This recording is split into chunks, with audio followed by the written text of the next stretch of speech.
বৈষম্যবিরোধী ছাত্র আন্দোলনকে কোন রাজনৈতিক দলের এজেন্ডা বাস্তবায়নের হাতিয়ার হিসেবে আমরা ব্যবহার হতে দিব না। তারা একটি সরকারি ফান্ড বা অনুদান একটি ফাউন্ডেশনের মাধ্যমে গ্রহণ করেছে, অনিয়ম এবং অন্যায়ের মাধ্যমে তারা এটি ব্যবহার করেছে এবং লুটপাট করেছে। তারা একটি ফেক নিউজ ছড়ানোর চেষ্টা চলছে যে আমরা তাদের কাছে কোনো ধরনের টাকা পয়সা ডিমান্ড করেছি।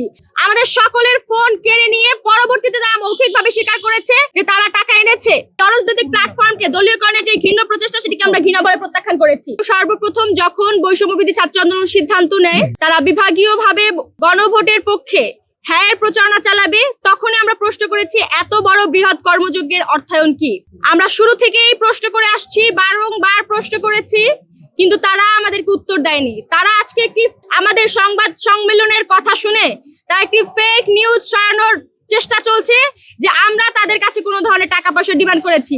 আমরা চ্যালেঞ্জ করে বলছি তারা যদি এই সংশ্লিষ্ট কোনো ধরনের তথ্য প্রমাণ দিতে পারে যে আমাদের মধ্যে থেকে কেউ এখানে যারা বসে আছি একটা পয়সা দাবি করেছি, তাহলে আমাদের বিচার জনগণ করবে, আমাদের বিচার বাংলাদেশের আইন করবে, আমাদের বিচার আহত শহীদ পরিবার করবে। আমরা কোনো ধরনের কোনো নেগোসিয়েশনে বসিনি। আমাদের সাথে বারংবার ফোন দিয়ে তারা নেগোসিয়েশন করার চেষ্টা করেছে। আমাদেরকে বিভিন্ন ধরনের এখানে যারা আছি আমাদের জেলা কমিটি থেকে শুরু করে বিভিন্ন কমিটিকে নানা ধরনের ভাবে ফোন দিয়ে প্রেসারাইজ করেছে যাতে তারা এখানে না আসে। এখানে যারা আছি তাদেরকেও নানাভাবে বিভিন্ন ধরনের প্রলোভন দেখানো হয়েছে। তারপরও সর্বশেষ আমরা দেশ ও জাতির কাছে দায়বদ্ধতা থেকে এই যে আর্থিক অনিয়ম লুটপাট এটির বিরুদ্ধে কথা বলতে, দেশ ও জাতিকে জানাতে, তাদের সাথে সত্য উন্মোচন করতে আজকে আমরা আপনাদের সামনে হাজির হয়েছি এবং আমরা আইনিভাবে আগাচ্ছি, এটা আপনারা দেখতে পাচ্ছেন। বারংবার তাদেরকে জানিয়েছিলাম যে ফান্ডের বিষয়ে কেন তারা এত গোপনীয়তা রক্ষা করছে। তারা আমাদেরকে কোনো ধরনের সদুত্তর দেয়নি, বরং তারা বারবার উল্লেখ করেছে যদি আমরা ফান্ড রিলেটেড ইনফরমেশন জানতে চাই, তারা মৌখিকভাবে জানিয়েছে, কোনো ডকুমেন্টস আকারে না। তারা মৌখিকভাবে জানিয়েছেন, বারবার উল্লেখ করছে তারা আমাদের কাছে কোনো ধরনের কোনো তথ্য প্রমাণ কিংবা কোনো কাগজ সাবমিট করেনি, কোনো পেপার সাবমিট করেনি। তারা এই বিষয়ে উল্লেখ করার পূর্বেই এখানে আমরা যারা উপস্থিত আছি সেখানেও আমরা কেন্দ্রীয় মিটিং এ বেশ কয়েকজন উপস্থিত ছিলাম। আমাদের সকলের কাছ থেকে সেই কেন্দ্রীয় মিটিং এ আমাদের সিনিয়র যুগ্ম সাধারণ সম্পাদক মাশরাফি সরকার ভাই উপস্থিত ছিলেন, আতিক শাহরিয়ার ভাই উপস্থিত ছিলেন, আমি উপস্থিত ছিলাম।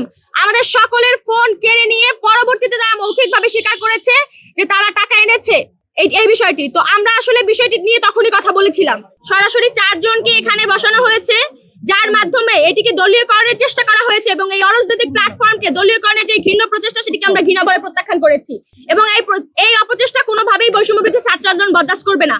এবং আপনারা যেটা বলেছেন যে টাকার বিষয়টি, আমি আবার উল্লেখ করছি যে কত টাকা পেয়েছে তারা মৌখিকভাবে বলেছে এবং সেটি সামঞ্জস্যপূর্ণ নয় এবং আমরা বিশ্বাসযোগ্য নয়। এক্সাক্ট তথ্য জানার জন্য আমরা বাংলাদেশ ব্যাংকের কাছে চিঠি দিয়েছি।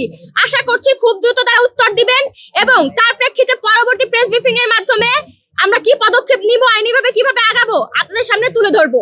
এবং ব্যক্তিগত কোনো সমস্যা নেই, এখানে সাংগঠনিক বিষয় পুরোটাই। এখানে সংগঠনকে অন্ধকারে রেখে, কেন্দ্রীয় কমিটিকে অন্ধকারে রেখে, বিভিন্ন জেলা কমিটিকে অন্ধকারে রেখে তারা একটি সরকারি ফান্ড বা অনুদান একটি ফাউন্ডেশনের মাধ্যমে গ্রহণ করেছে এবং সেটি খরচের বিষয়ে আমাদের সবাইকে অন্ধকারে রেখে অনিয়ম এবং অন্যায়ের মাধ্যমে তারা এটি ব্যবহার করেছে এবং লুটপাট করেছে, যেটির বিষয়ে আমরা দেশ ও জাতির কাছে দায়বদ্ধতার জায়গা থেকে আজকে এই সংবাদ সম্মেলন করে দেশ ও জাতির কাছে বিষয়টি উপস্থাপন করেছি। হোক সে বিএনপি, জামাত, গণ অধিকার, যে কোনো রাজনৈতিক দল, এবি পার্টি, তাদের সবার সাথে আমাদের অ্যালাইনমেন্ট থাকবে। আমরা সবাইকে সাথে নিয়ে কাজ করতে চাই। ফ্যাসিবাদ বিরোধী যতগুলো দল রয়েছে সবার সাথে আমাদের অ্যালাইনমেন্ট থাকবে। তার মানে এই নয় যে আমরা কোনো একক রাজনৈতিক দলের পকেটে ঢুকে গিয়ে বসে থাকবো, তাদের এজেন্ডা বাস্তবায়নের জন্য বৈষম্যবিরোধী ছাত্র আন্দোলনকে ব্যবহার করতে দিব।